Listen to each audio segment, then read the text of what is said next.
പ്രിയപ്പെട്ടവരെ, ഈശോ ആത്മാവ് നിറഞ്ഞവനായിരുന്നു. ആത്മാവ് നിറഞ്ഞ ഈശോ ഒരിക്കലും ചതഞ്ഞവരെ, ജീവിതത്തിൽ ഞെരുക്കപ്പെടുന്നവരെ, ജീവിതത്തിലെ വേദനകളിലൂടെയും ദുഃഖങ്ങളിലൂടെയും കടന്നു പോകുന്നവരെ, ജീവിതത്തിൽ ഒറ്റയ്ക്കായവരെ ഒടിയാനായിട്ട് വിട്ടുകൊടുക്കില്ല എന്ന്. അവരുടെ ജീവിതം തകരാനായിട്ട് ഈശോ വിട്ടുകൊടുക്കില്ല. അതുപോലെ തന്നെ പുകഞ്ഞ തിരി കെടുത്തുകയില്ല.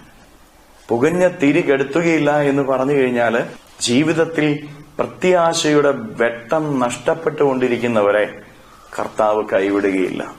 ഇന്ന് ഈ പ്രഭാതത്തിൽ ദിവ്യകാരുണ്യ ഈശോയുടെ മുൻപിൽ നമ്മൾ പ്രാർത്ഥിക്കുമ്പോൾ നമ്മുടെ ജീവിതം ഒരുപക്ഷെ വേദനയിലൂടെ, ഞെരുക്കങ്ങളിലൂടെ, സങ്കടങ്ങളിലൂടെ കടന്നുപോയി പ്രത്യാശയുടെ വെട്ടം അണഞ്ഞുപോയിക്കൊണ്ടിരിക്കുന്ന ഒരവസ്ഥയിലായിരിക്കാം. തിരിച്ചറിയുക, കർത്താവ് നിന്നെ കൈവിടിയല്ല, കർത്താവ് നിന്നെ തൊടും.